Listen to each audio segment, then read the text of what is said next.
અમદાવાદમાં પાછલા અઠવાડિયે અતિ ભારે વરસાદના પાણીમાં જે નાગરિકોના વાહનો ડૂબ્યા તેમના માટે મોટા સમાચાર છે। અમદાવાદમાં જેમના વાહનોને નુકસાન થયું છે તેમના વાહનોને વીમા કવચ આપવા માટે કે ટો કરવા માટે જો વીમા કંપનીઓ આનાકાની કરી રહી છે તો સરકાર અને અમદાવાદ મહાનગરપાલિકા આવી કંપનીઓના કાન આંબળશે।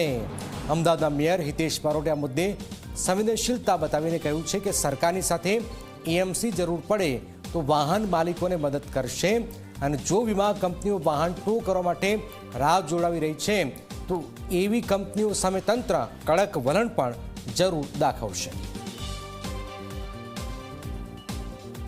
અમદાવાદ પાણી થઈ ગયું, લોકોને વાહનોનું બહુ નુકસાન થયું। બેઝમેન્ટમાં જે કાર મૂકેલી હોય એ બધી તરતી થઈ ગઈ, જે લોકોના ટુ વ્હીલર્સ હતા એ બહુ ખરાબ થઈ ગયા।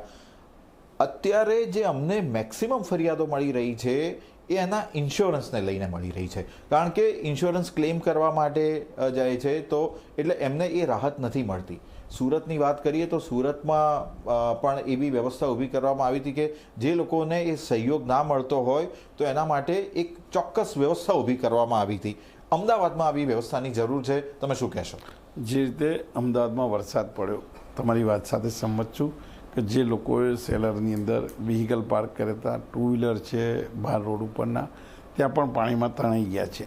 100% ઇન્સ્યોરન્સ કંપની જ્યારે ઇન્સ્યોરન્સ આપણે લઈએ છીએ ને ત્યારે કોલમની અંદર ક્યાંક ને ક્યાંક કેરો મારવાનું રહી જતું અને એ પોતે આપણે બધા જ વ્હીકલવાળા છીએ, આપણે કોઈ જોતા નથી, સહી કરી દઈએ છીએ, ચેક આપી દઈએ છીએ।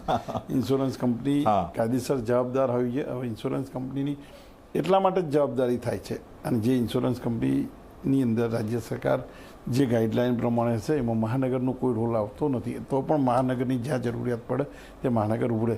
પણ ગાડી જ્યારે વરસાદની અંદર પલળી જાય તો એ ગાડી 100% એને ટો કરીને જ લઈ જવી, 100% એને ચાલુ ના કરવી, તો જ ઇન્સ્યોરન્સવાળા આપણને મદદ કરે છે અને ઇન્સ્યોરન્સની પોલિસીના ધારાધોરણ નક્કી કરવાનું એ મહાનગરના રૂલ્સમાં ક્યાંય દેખાતું નથી। ક્યાંય પણ મહાનગરની જરૂર હોય એની અંદર મદદ જોતી હોય તો કોર્પોરેશન કરશે। અમદાવાદ પાણી થઈ ગયું, લોકોને વાહનોનું બહુ નુકસાન થયું। બેઝમેન્ટમાં જે કાર મૂકેલી હોય એ બધી તરતી થઈ ગઈ, જે લોકોના ટુ વ્હીલર્સ હતા એ બહુ ખરાબ થઈ ગયા। અત્યારે જે અમને મેક્સિમમ ફરિયાદો મળી રહી છે એ એના ઇન્સ્યોરન્સને લઈને મળી રહી છે, કારણ કે ઇન્સ્યોરન્સ ક્લેમ કરવા માટે જાય છે તો એટલે એમને એ રાહત નથી મળતી। સુરતની વાત કરીએ તો સુરતમાં પણ એવી વ્યવસ્થા ઊભી કરવામાં આવી હતી કે જે લોકોને એ સહયોગ ના મળતો હોય તો એના માટે એક ચોક્કસ વ્યવસ્થા ઊભી કરવામાં આવી હતી। અમદાવાદમાં આવી વ્યવસ્થાની જરૂર છે, તમે શું કહેશો? જે રીતે અમદાવાદમાં વરસાદ પડ્યો, તમારી વાત સાથે સંમત છું કે જે લોકોએ સેલરની અંદર વ્હીકલ પાર્ક કર્યા હતા, ટુ વ્હીલર છે બહાર રોડ ઉપરના, ત્યાં પણ પાણીમાં તણાઈ ગયા છે। 100% ઇન્સ્યોરન્સ કંપની જ્યારે ઇન્સ્યોરન્સ આપણે લઈએ છીએ ને ત્યારે કોલમની અંદર ક્યાંક ને ક્યાંક કેરો મારવાનું રહી જતું અને એ પોતે આપણે બધા જ વ્હીકલવાળા છીએ, આપણે કોઈ જોતા નથી, સહી કરી દઈએ છીએ, ચેક આપી દઈએ છીએ।